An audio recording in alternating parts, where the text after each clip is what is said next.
What's up, guys? It's Nick D, the Southern C10, and we're back with it again. Today will be day 3 of our LS, our 5.3, I guess, really, twin turbo build. I think I finally came up with a name for it, and I think we're gonna call it just the plain old Jane eBay budget build twin turbo, whatever. That's what it's gonna be. I got the rings in. I got the tool to actually gap the rings. I have to get a tool to measure the gap, so we're gonna go head that way right now to pick that up. And then we can actually start and gap a couple rings and show you guys what it takes to do that and how simple it really is. So since we're running, or we plan to run turbos on this, we have to run it, I think it's a 28, whatever the hell the gap is, I don't know. We're gonna figure all that out. We're gonna gap them the right way. The internet is always right, some of the time. So we'll figure out the right information, we'll gap them right, but let's go get that tool so we can figure out what our gap is and we can start gapping our rings. Let's do it. All right, so it's been a little while since we talked about the Chevrolet. You know, if you guys are new to this channel, we have a 1970 Chevrolet pickup. It has a 400 small block in it. My face clear? Hope so. It has a 400 small block in it. What else? Transmission was replaced. It did have a 3-speed on the column.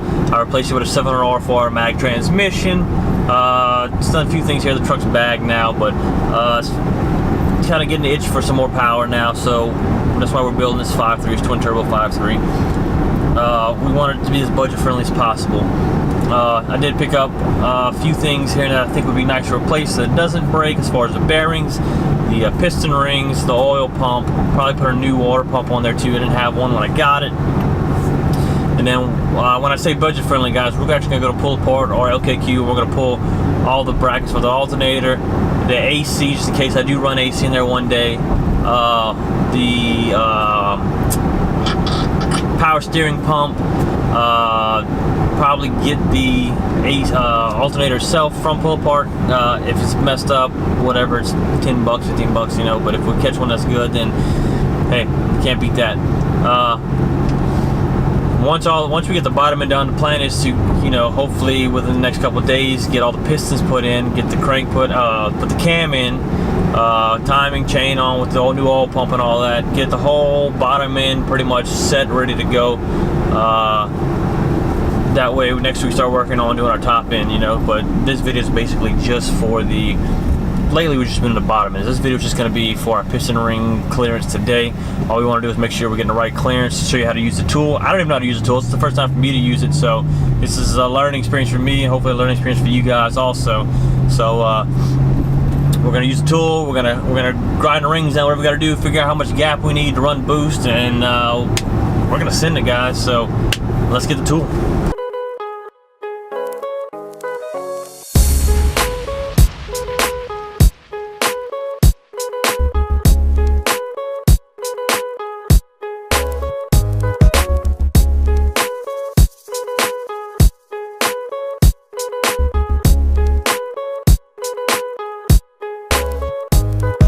Alright, so we're back. We've got our tool. Read a little bit on it, on what a lot of people tend to use for the ring gap. It seems like 28 and 28. Some people say more, some people say less. More people say less, seems like, but a lot of people are in the 26 to 28 gap. Let's clarify the wide the second ring in addition to, as example, first ring should be 24, second should be 26. We might do 26 on the first and 28 on the second. I think that should be plenty enough. We're not running big boost. We're running like 10 pounds probably is what we're looking at. Like I said, we just want to be like 650 to the crank. So we're gonna go ahead and start that. We'll put them in. We'll try and get them 26 on the first one and 28 on the second ring. So let's see how we do this. The way we're doing this is, I'm going ahead and put, as you can tell here, we have one ring on our piston. That's going to do is, when we put a ring in here, that's going to give us a little bit of distance to slide this down in there and push the ring that's going to be in there already. So what we'll do is, you want to take your ring, you want to stick it in the hole. I'll show you real quick. What you want to do is you want to stick your ring in the hole just like that, as you can tell. That ring is all the way around. You find your gap out here you see your gap. I get it focusing right there. You see your gap in there, and you take your filler gauge. What you would do is you would find whatever size on here, and you would, oh shit, they're falling apart, and you would stick it in there and measure that gap. All right, so here's a little bit better explanation, I guess, or detail here. Here you can see we have, that's where your gap is, right there at the top. It's hard to tell, but it's right here. You pull the ring up as close as you can. The ring on this piston is for this reason. When you slide this piston in there, you're going to push that ring down, and it basically evens that ring out. I already kind of checked this, so I know it's about, let's see if we can see that on here. That is, come on.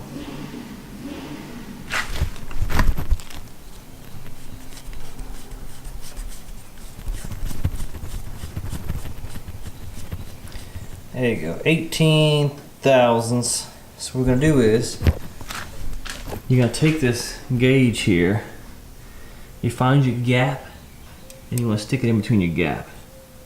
Now, when it's tight fit, it means that you're right at that gap right there. So that it's getting stuck in there when I slide it in and out. So that for us is 18 thousandths gap. We wanna take off 8 thousandths more out of that.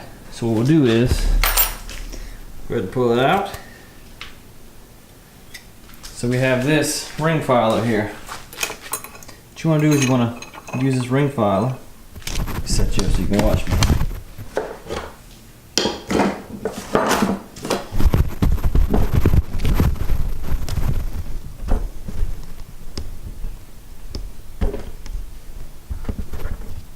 Okay. So what you want to do is you want to take this ring filer, put your ring in here, line up one side. I'm guessing these little dials are for you to butt it up to it, and then you go ahead and you spin your disc in there as it grinds down.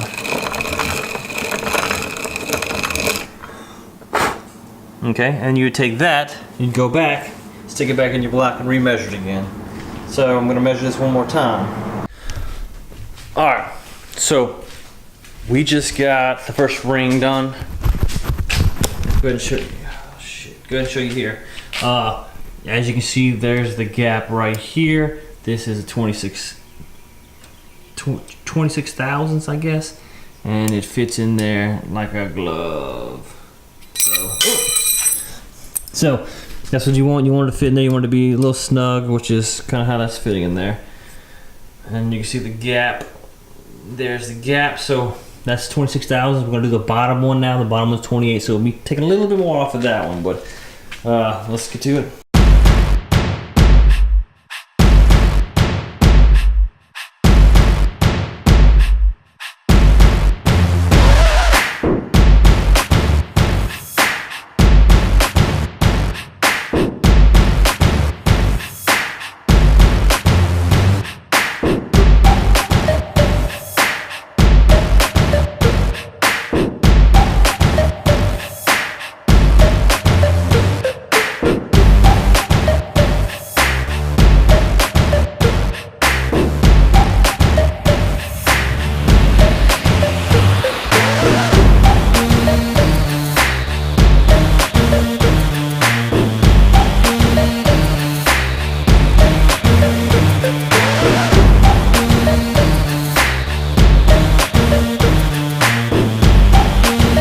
Alright, so that one took a little less time. We filed down a little bit more than we normally did on the first couple.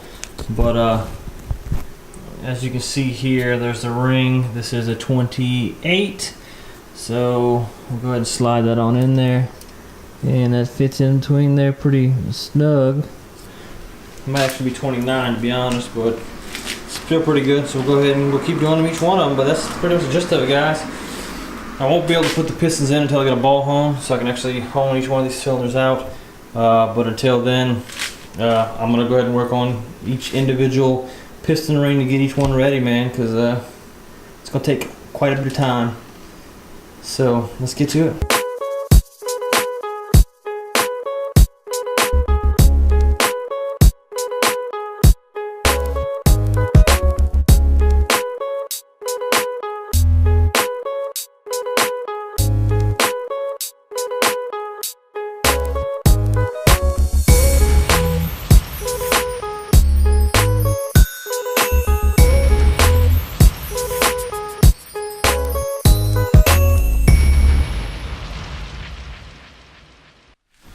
All right, so we finished up.